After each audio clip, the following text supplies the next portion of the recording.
പ്രിയമുള്ള സ്നേഹമുള്ള കൂട്ടുകാരെ, ഞാനൊരു കഥ പറയട്ടെ. ആരുടെ കഥയാണെന്ന് അറിയാവോ?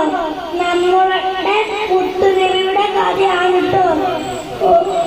ഒരു നാൾ മുത്തുനബി വഴിയിലൂടെ സഞ്ചരിക്കുമായിരുന്നു. അപ്പോൾ ഒരു കൂട്ടം ആളുകൾ വരുന്നു.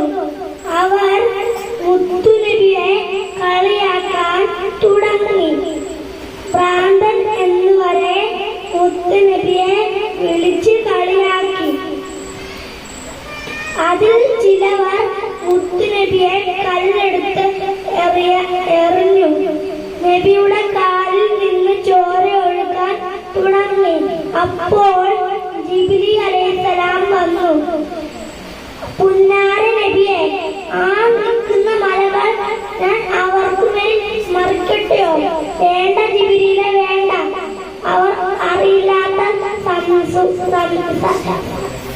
സമൂഹക്കാരാണ്.